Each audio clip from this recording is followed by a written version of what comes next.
What's up, guys? My name is Lexi, here to give you the latest rundown on football. Today we are going to be talking about quite a few different things because, as you know, it is coming towards the end of the NFL season, and a lot of teams have made it that not many people think would have made it, and a lot of teams made it that haven't made it in a while, and their fans are more than happy to see them in the playoffs and get very, very far. One of the teams that were in the playoffs were the Dallas Cowboys, and as we know, they were taken out. Their coach, Mike McCarthy, has had a lot of talk here lately of either being kept or fired and given to another team to see what he can do for them. As of right now, Mike McCarthy is set to stay in one more year on an expiring contract, and the owner, Jerry Jones, has made a statement on it saying that he believes that a person in the last year of a contract is challenged in a different way. I think that is a good way to put it. When you are under a lot of pressure of keeping your job, you usually do wind up being challenged in a whole new way. On the topic of coaches, the Ohio State Buckeyes have hired Bill O'Brien, the New England Patriots offensive coordinator, as their new offensive coordinator. So congratulations to him on that job. I personally love the Ohio State Buckeyes, and I like to see what he can do for their offense and see how they can change and how they'll do this coming up season. Bill Belichick has had his second interview with the Atlanta Falcons as of Friday. Nobody still knows whether or not Bill is going to wind up being on Atlanta or if he is going to go to another team. Bill Belichick is one of the one coaches in the NFL that likes to throw curveballs, so he could be having interviews with Atlanta and wind up on a whole nother team. He was the same way when he coached the Super Bowls. You never knew what he was going to do.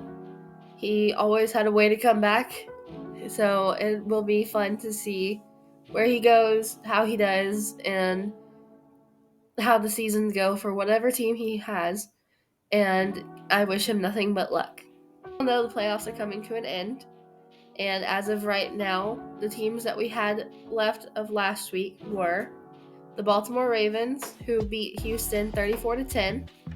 We have the San Francisco 49ers, who beat the Packers 24-21. Kansas City beat Buffalo 27-24. Lions beat Tampa Bay 31-23. Now, on the topic of all of these games, the Ravens, they played very, very well. Lamar Jackson running that ball was incredible. I think that in this coming up game, they need to be very careful with him doing that, just so that way he does not wind up getting hurt. I know he has made it this whole season not getting hurt, but people will be more out to target him due to the fact that he is a very good running quarterback. Houston, we have our first rookie quarterback who made it. I think that he did very well, and I think that if they continue working with CJ Stroud, he will get very, very far in the NFL. Moving on from the Ravens in Houston, we have the San Francisco 49ers who beat the Packers. I personally missed this game, but I heard that it was a very good game up until the very end. The Packers fought very hard to come back, but San Francisco just stopped them. And I think that both teams, again, did very well.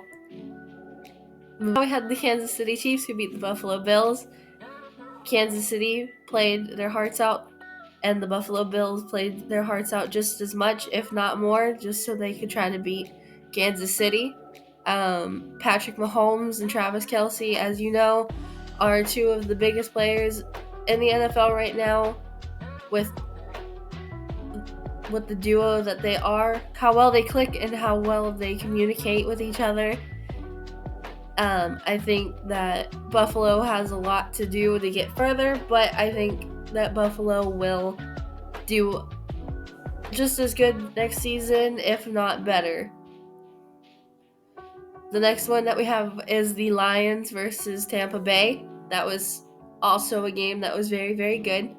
Mayfield played very, very well. He tried his very hardest. I think the play going into halftime was one of the best plays I have seen in the NFL in a long time, with the way that that ball was caught, thrown, everything. Tampa really did do their best to try to come back, and it just wasn't enough.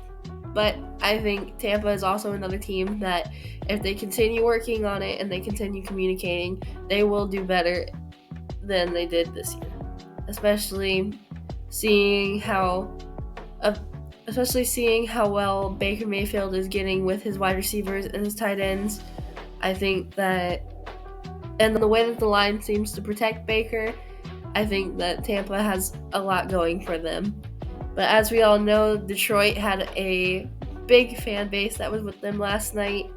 And as we all know, Eminem was there, and everybody seemed to be just ecstatic to see how happy and how lively he made the stadium when he was shown.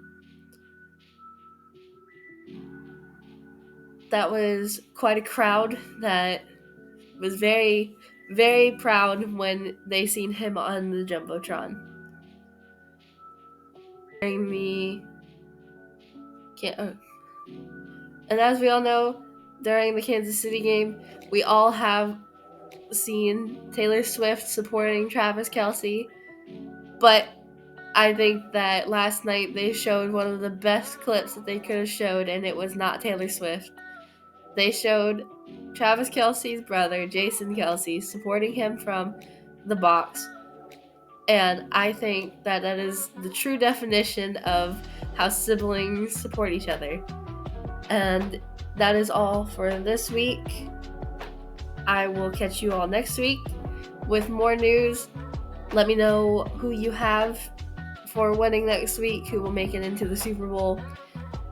I honestly have no idea. These games are pretty tough, but I think that a lot of these teams are playing as well as they can to try to get as far as they can.